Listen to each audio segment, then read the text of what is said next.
everybody, my name is Tanaia and I am jumping on here for day 2 of the Practical Christianity series. This is a series where I'm just getting on every day from now until Christmas Day to share tips and testimonies from my own life about how to go deeper with God and pursue Him amidst a busy life. So day 2, we are diving into submerge yourself by listening. And what I mean by that is we all have idle time in our days, whether we know it or not, where we're not needing to be fully engaged mentally or not having any input into our lives. And there's something happening in that idle time, whether we know it or not. So idle times can be things like doing the dishes or folding the laundry. You can be shoveling the snow. Maybe the kids are playing in the other room, or you have a break at work, or you're driving to work. And so all of those are idle times in our day when we have to be engaged with our body, right? We have to be driving to work, or we have to be folding the laundry or whatever we're doing. We can't just be sitting down pursuing God in some way. We have to be doing something. And so we are doing that something, but it's an idle time because there's not a lot of emotional or mental engagement that needs to be happening in that moment. And so something like a meeting at work, you're engaged mentally, emotionally, physically, like you're in that meeting. But if you're on a break, then your body has to be at work, right? You can't be home listening to a sermon or something. You have to be at work and your body's engaged, but nothing else is really happening. And so for me, I started kind of figuring out this concept of how to engage my body, soul, and spirit. So God made us body, soul, and spirit. And I was discovering ways to engage all three at the same time. So when I started discovering this, I was working at a job as a file clerk, and the entirety of that job was filing paperwork for the thousands and thousands of employees this corporation had in this tiny little room with no windows. It was really a closet of a room. And that was a lot of hours of my day were spent filing that paperwork. That was my job. And so at that time, I didn't have the best internal emotional, mental network going on inside of me. I didn't have great thoughts about myself or about others or about my circumstances. My emotions were really on the rocks just from different things I was going to.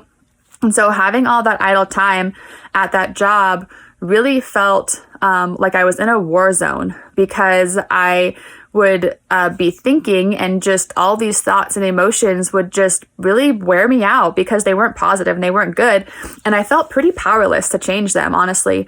And left alone by myself in that room doing my job left a lot of time for me to really get in a pit.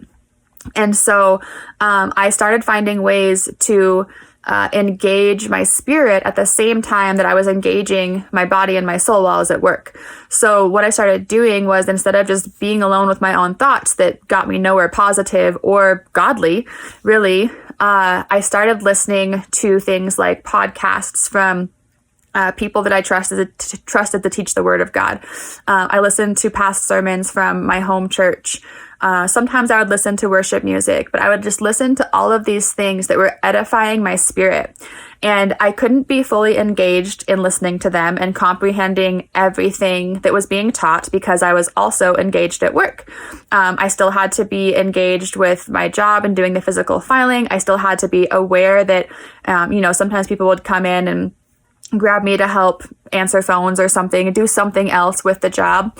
And so I still had to be engaged with what was going on around me. But I chose to also engage my spirit by listening to these messages and these sermons, these teachings. And I just started to grow so much with God because I was choosing to do that. Now, I could have listened to anything to distract myself from what was going on.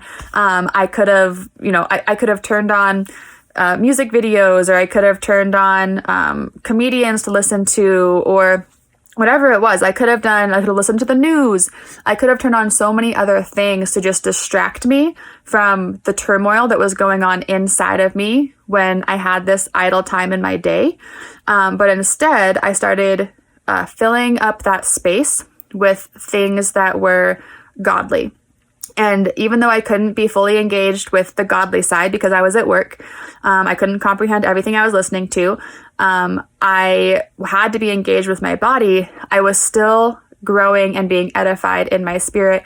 And it actually ended up transforming a lot of my internal life. I started to have different thoughts about myself, different thoughts about God. I started to actually enjoy my job and my life and my circumstances. And what could have been a time in life when it was really depressing and really isolated, it turned into one of my favorite jobs I've ever had because I got all this time to grow with the Lord. And like I said, I could have been listening to anything. And so I started taking that idle time and turning it into God time and taking the pressure off that I didn't have to be fully engaged spiritually in order to get something out of it. And that's something that stops us so much from even starting to engage anywhere with God, is that we think we have to be fully engaged 100%, and there's just not enough hours in the day.